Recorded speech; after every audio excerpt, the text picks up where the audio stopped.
Some MSC cruise ships will give you the best vacation of your life, but others they might leave you feeling trapped, disappointed, and wondering if you booked the wrong ship. MSC has one of the biggest and most diverse fleets in the world. From small classic ships that feel like floating time capsules to massive futuristic megaships that are basically cities at sea. But here's the truth. Not every ship is created equal. Some are worth every penny, and some are ships you'll want to avoid at all costs. So, in this video, I'm ranking every single MSC cruise ship from worst to best for 2025. And I'm not holding back. You'll get the hidden pros, the frustrating cons, the destinations you need to know about, and the exact kind of traveler each ship is best or worst for. I've sailed on many of these ships myself, so you're not just getting the brochure version, you're getting the real insider perspective. And trust me, some of these rankings are going to surprise you. In fact, the #1 ship on this list, it's not just MSC's best, it's one of the most ambitious cruise ships ever built. And if you miss it, you might miss the future of cruising itself. Let's jump in and start from the worst ships. Number 25, MSC Harmonia. When you step aboard MSC Harmonia, the first of the Lyric-class ships, it feels like a trip back in time. At just under 60,000 tons and carrying fewer than 2,700 passengers, it's one of MSC's oldest and smallest ships. The design is traditional with plenty of wood tones and a compact atrium that feels more like a classic hotel lobby than a modern cruise spectacle. Entertainment is simple. One main pool, cozy lounges, and a theater for nightly shows. The dining experience leans heavily Italian, reliable, but not adventurous, and the buffet can feel repetitive compared to the endless variety you'd find on newer ships. Cabins are compact, and while there are balconies, they're much smaller than the glass front terraces offered on MSC's latest megaships. But Harmonia isn't about flashy thrills, it's about the destinations. Summers are spent in the Mediterranean, winters in South America, and for budget-conscious couples or seniors, it's a quiet and affordable way to see the world. I'll never forget walking aboard and feeling like I'd stepped into the early 2000s. A nostalgic charm, yes, but also a reminder of just how far cruise design has come, and if you think Harmonia feels old, wait until you see its sisters. Number 24, MSC Symphonia. This ship was built just a year later, but with a slightly different spirit. It's intimate, cozy, and often much quieter than larger ships, which attracts a calmer crowd. There's just one main pool and a modest theater, and families will quickly notice that kids' facilities are almost an afterthought here. Dining remains very straightforward. Italian classics in the main dining room and a dependable repetitive buffet. What sets Symphony apart is its from Greek Isles hops to repositioning cruises that stretch all the way to Africa. It's a ship for travelers who value destinations more than deck attractions. I remember sitting in the theater in Symphonia. It wasn't glamorous, but it was intimate. You could hear people laughing, clapping, even whispering to each other. It felt like being part of a small community rather than lost in a crowd of thousands. But of course, intimacy can feel like a double-edged sword. Number 23, MSC Laika. Then we come to MSC Laika itself, the namesake of the class. At just over 65,000 tons, it's compact and easy to navigate. By the second day on board, you'll know exactly where everything is. A sharp contrast to the city-at-sea layouts of the newest ships. But that same convenience also highlights its limitations. There's only one main pool, which often feels crowded on sea days. The entertainment is traditional lounge music and theater performances without the cutting-edge tech or massive production shows MSC is now known for. Cabins are functional but modest with small balconies and dated interiors, though still clean and comfortable. Most of its routes are classic Eastern and Western Mediterranean itineraries, often sailing out of Venice or Annona, which makes it a favorite for European cruisers who want a quiet, affordable getaway. On my own sailing, what struck me most was how quickly I got oriented. No maps, no wandering. By day 2, I could find every bar, every lounge, every cafe. It made the cruise feel easy, but the very simplicity that makes it convenient is also what holds it back, compared to the newer giants. Number 22, MSC Opera. Finally, there's MSC Opera, the last of the Lyric class. Opera carries just under 2,700 passengers, and like its sisters, it's compact and straightforward. There's no sprawling promenade, no towering water slides, just a modest pool deck, a few lounges, and a reliable theater. Dining is serviceable with Italian staples forming the backbone of every menu, but don't expect the culinary variety of the larger MSC ships. Cabins, though refurbished, remain small and somewhat dated, but they do the job. Where Opera shines is in its size. It can dock in ports larger ships can't access, which often makes for unique journeys, week-long Mediterranean sails, Red Sea repositionings, and even longer voyages where the destinations are the true highlight.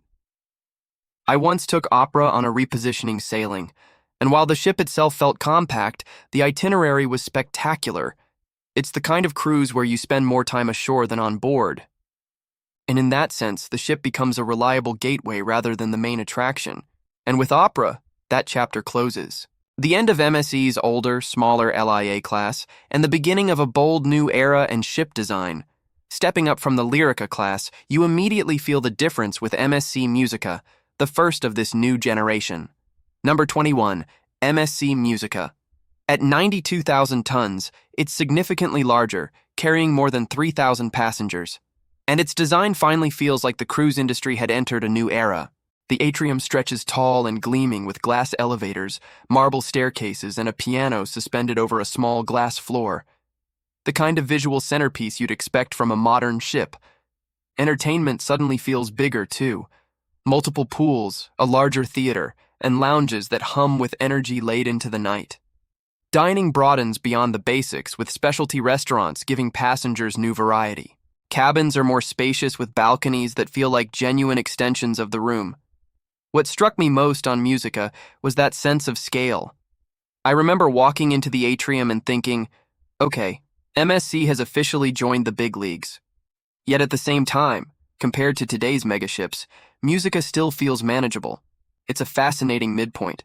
Big enough to impress, small enough to feel personal. But Musica was only the start. Number 20, MSC Orchestra. This ship took everything Musica started and refined it. Built a year later, it carries around 3,200 passengers and boasts even more diverse itineraries, often splitting its seasons between the Mediterranean and exotic destinations like South Africa. The orchestra feels livelier, more international, drawing a mix of families, couples, and older cruisers who want a balance of relaxation and entertainment. On board, you'll find expanded sports facilities, more music-themed lounges, and a buffet that finally feels roomy compared to the cramped layouts of the Lyric class. I once sailed orchestra on a Mediterranean itinerary, and I'll never forget a late-night moment in the outdoor bar area. Live music playing, people laughing in a dozen different languages, the warm sea breeze wrapping around the deck. It was one of those nights that reminded me how international MSSC truly is. But orchestra is just the second step in this lineup, and the next two sisters added even more flair. Number 19, MSC POA. MSC POA was launched in 2008, and it's arguably the most stylish of the music class. POA leans into elegance with sleeker decor, dramatic artwork, and a slightly more refined vibe than its predecessors. The atrium is striking. The lounges feel more intimate, and the outdoor spaces flow beautifully from pool deck to open-air bars. Posa often sails itineraries across the Caribbean and Northern Europe, giving it a broader global presence. Dining remains similar to orchestra, but the specialty restaurants feel more polished. I remember walking into POA's theater for the first time. The scale and sound design were a real leap forward. It was the kind of space that made you think, this is no longer a budget cruise line. This is a serious competitor. And yet, POA kept that approachable mid-size feel, the sweet spot between the old-world charm of Laika and the flashy ambition of MSC's newer behemoths. Still, if POA felt elegant, its sister MSC Magnifica raised the bar again. Number 18, MSC Magnifica. Finally, we have MSC Magnifica, the last and arguably the crown jewel of the Musica class. At just under 96,000 tons, it edges out its sisters in size and features. Magnifica added a covered pool with a retractable roof, which suddenly made it an all-weather ship, perfect for itineraries beyond the sunny Mediterranean. Inside, you'll find expanded specialty dining, a larger spa, and entertainment that feels richer and more varied. Cabins are comfortable and modern for their era, and the yacht club concept, MSC's ship within a ship luxury retreat, began to take stronger shape here. I once sailed Magnifica on a Northern Europe itinerary, and having that indoor pool space made all the difference. While the North Sea winds howled outside, families swam under glass and lounged in warm, tropical comfort. It was a reminder that Magnifica wasn't just about destinations. It was built to deliver the cruise experience no matter the weather. And as the last of its class, it set the stage for MSC's leap into even bigger, more ambitious territory. Number 17, MSC Fantasia. When MSC Fantasia debuted in 2008, it wasn't just another ship. It was a statement. At 137,000 tons, Fantasia was nearly 40% larger than Magnifica, suddenly putting MSC in the same conversation as Royal Caribbean and Carnival when it came to scale. Step inside and the shift is immediate. The atrium gleams with Swarovski crystal staircases. Chandeliers shimmer above the marble floors.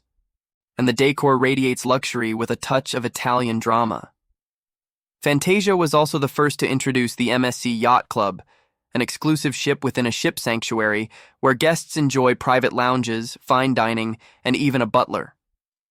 On the open decks, multiple pools, a Formula One simulator, and 4D cinema raised the entertainment bar.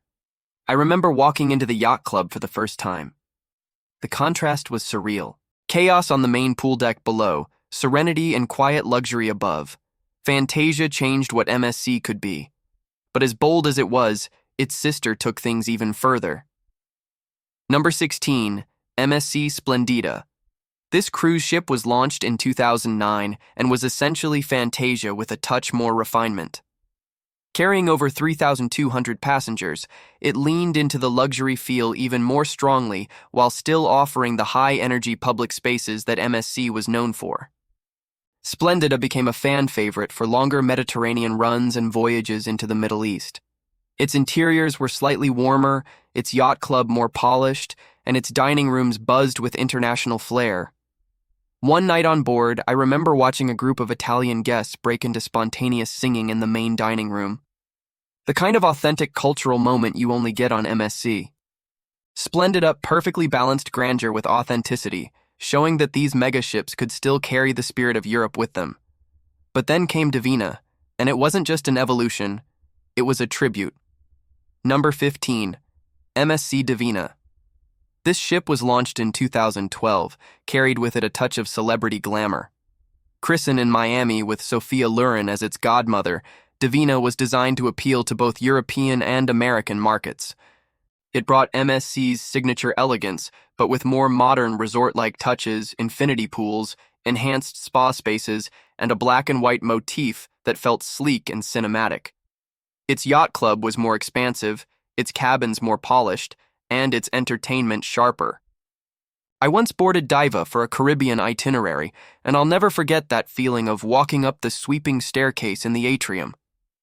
Crystal steps glittering under the lights with live music floating down from above. It was pure theater. Diva symbolized MSC's arrival in the U.S. market, a ship meant to prove the line could stand shoulder to shoulder with American giants. Yet as glamorous as Divin was, its younger sister would bring something new, a little more intimacy and a lot more character. Number 14, MSC Preciosa. MSC launched Preciosa in 2013. While built on the same Fantasia-class platform, it carved out its own personality. Preciosa is often described as the most stylish of the group, with jewel-toned interiors, a sweeping golden staircase in the atrium, and a warmer, more inviting feel compared to Divin's sleekness. One of its standout features is the Vertigo water slide, once the longest single-rider slide at sea, which snakes down its side with a transparent section that lets you see the ocean rushing below. I remember watching kids and more than a few adventurous adults queuing up just to feel that rush of sliding over the sea. Preciosa's itineraries often explore the Mediterranean and South America, and it has a loyal following among those who appreciate its blend of glamour and family fun. But as bold and dazzling as the Fantasia class was, they were just the foundation. What MSC unleashed next would redefine scale yet again. Number 13, MSC Meraviglia. By 2017, MSC wasn't just trying to compete with the giants of the cruise world. They wanted to outdo them. That's where MSC Meraviglia came in. Its very name means wonder, and stepping aboard, you immediately understand why. The Grand Promenade feels like walking through a futuristic city street with an enormous LED sky dome arching overhead, shifting from sunsets to starry nights in breathtaking displays. I'll never forget my first evening on board. The ceiling lit up with a cascade of falling blossoms, and for a moment, the entire promenade froze in silence as everyone tilted their heads skyward. It was pure magic. Beyond the spectacle, Meraviglia offered Tier D, soul-style shows, high-tech entertainment, and more dining options than ever before. But as incredible as it was, its younger sister would take those ideas and push them into overdrive. Number 12. MSC Bellissima. It was launched in 2019. If Meraviglia was the prototype, Bellissima was the refined version.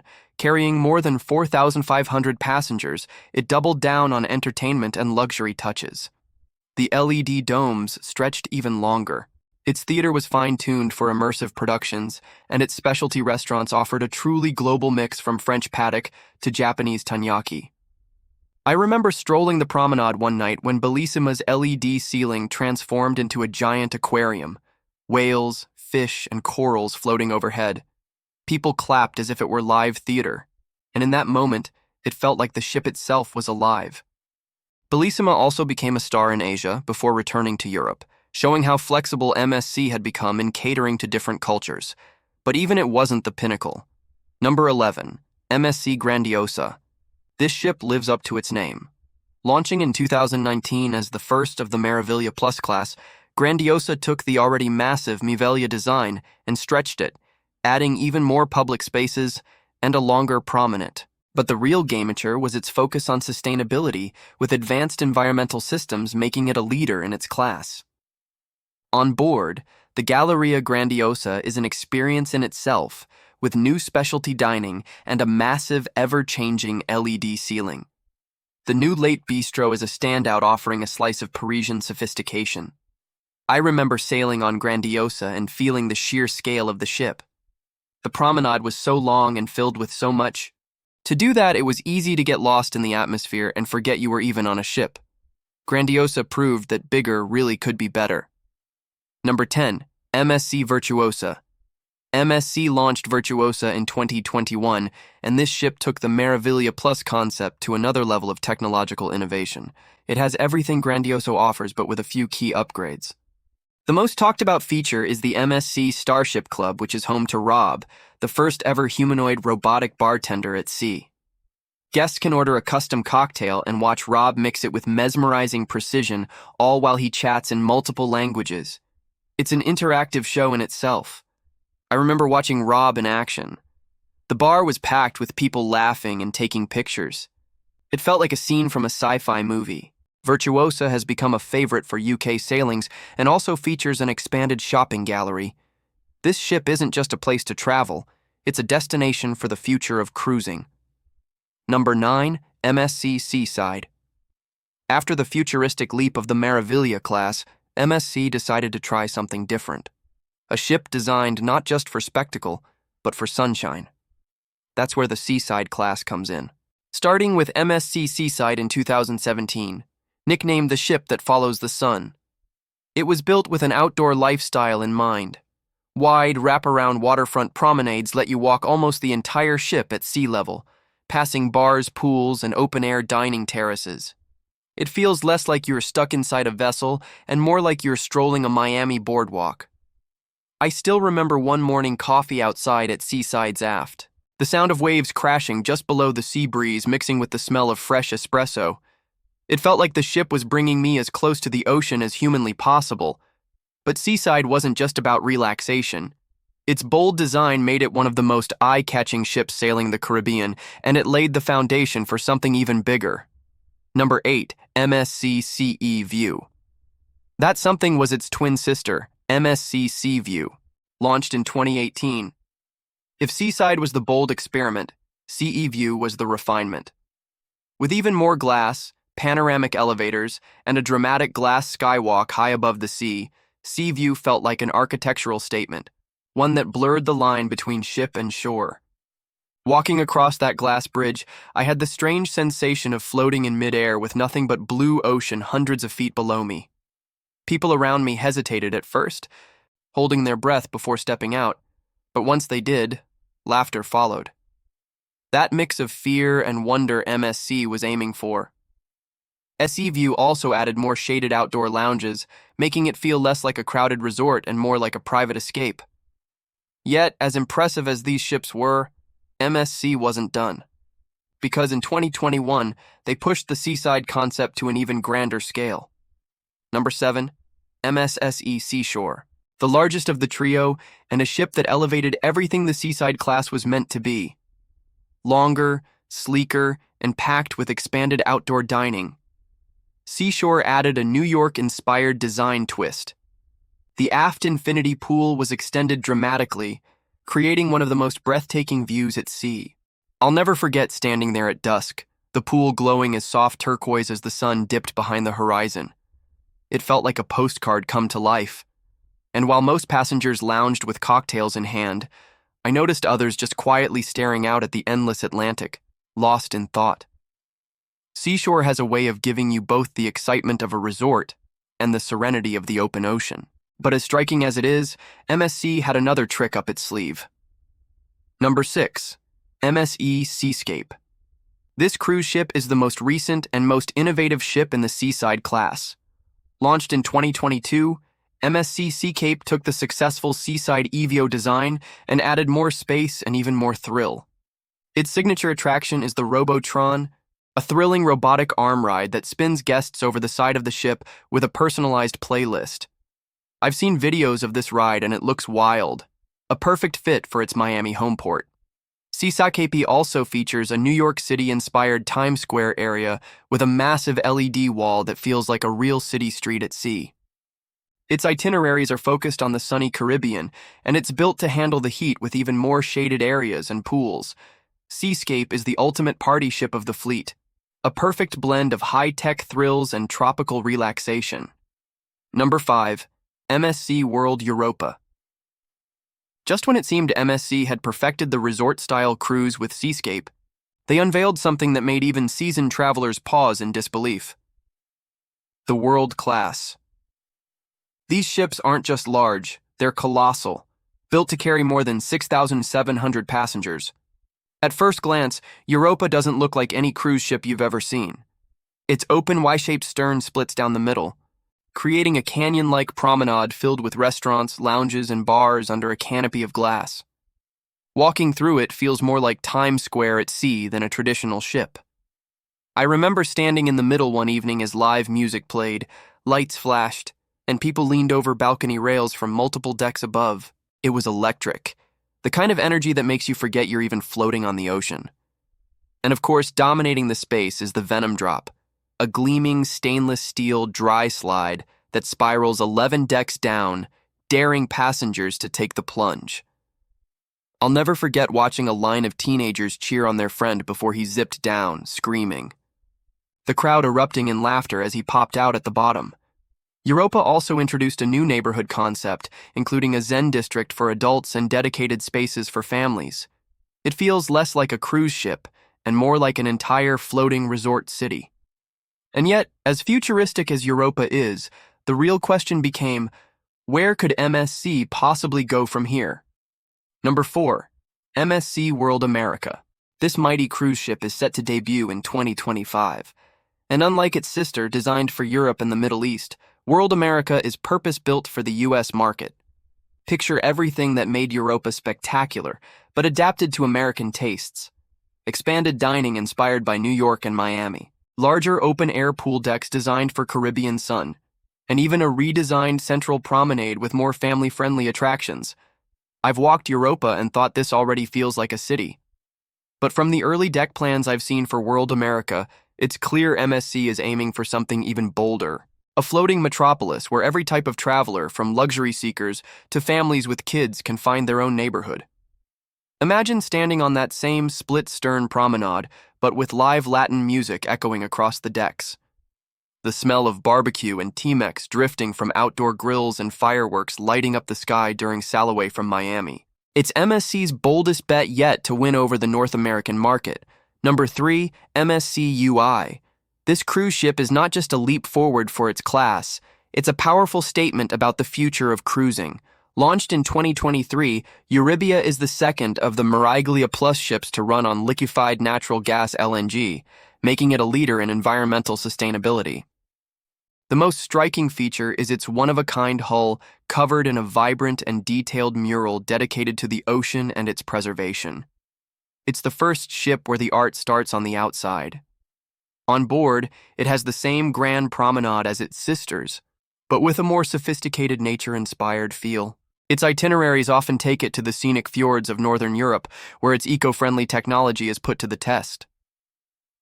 I'll never forget seeing pictures of this ship for the first time. It was a beautiful combination of advanced technology and a profound message about protecting the seas it sails. Number 2, Explorer 1. This isn't just another ship, it was MSC's bold leap into the luxury cruise world. With fewer than 1,000 guests, every cabin is a suite, and every detail is dialed up to pure indulgence.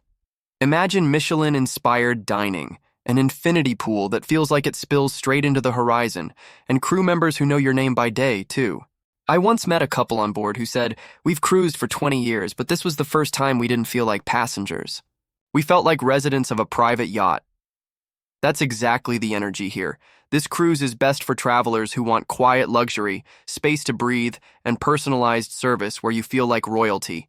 And it is worst for social butterflies who crave big crowds, bustling nightlife, or the buzz of a megaship. Because Explorer 1 is built for calm, not chaos. But if Explorer 1 was the bold experiment, its sister took the formula and perfected it. Number 1, Explorer 2. Topping our list at number 1 is Explorer 2, MSC's newest crown jewel of luxury. Think of it as a refined version of Explorer 1, built on guest feedback and elevated in every way. The same all-suite concept, but with subtle upgrades, sleeker dining spaces, expanded wellness offerings, and even more thoughtful details. One guest told me, "Explorer felt like the future of cruising, but Explorer 2 feels like the future perfected." It's the closest thing MSC has ever created to a floating private club where every corner whispers exclusivity. Best for ultra-luxury seekers, honeymooners, and travelers who want the quiet prestige of being among the first to experience MSC's new luxury brand at its peak. Worst for budget-conscious travelers or anyone who wants the endless activities of a family megaship. Explorer 2 is unapologetically exclusive, and that's exactly why it stands at number 1. And the question it leaves hanging is this. If Europa and America are already megacities at sea and Explorer is redefining luxury, what could possibly come next in MSC's vision of the future? From the modest Lyrica class beginnings, where MSC first set sail into the modern era, to the elegant music class, the bold grandeur of the Fantasia class, the innovation of the Meraviglia class, and the Miami-inspired playgrounds of the Seaside class. Every step was a chapter in a story of ambition. Then came the audacity of the world class, true floating metropolises where thousands live, play, and dream at sea. And finally, the intimate luxury of Explorer journeys, where fewer guests experience more than ever before. 25 ships, 2 decades of design, one unstoppable vision. MSSE hasn't just built cruise ships, they've built entire worlds, each one bigger, bolder, or more refined than the last.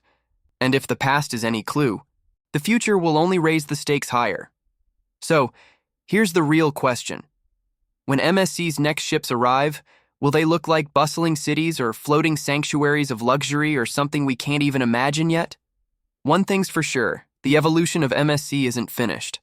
And the only way to know what comes next is to stay watching because the sea is just beginning to tell its story. So, there you have it.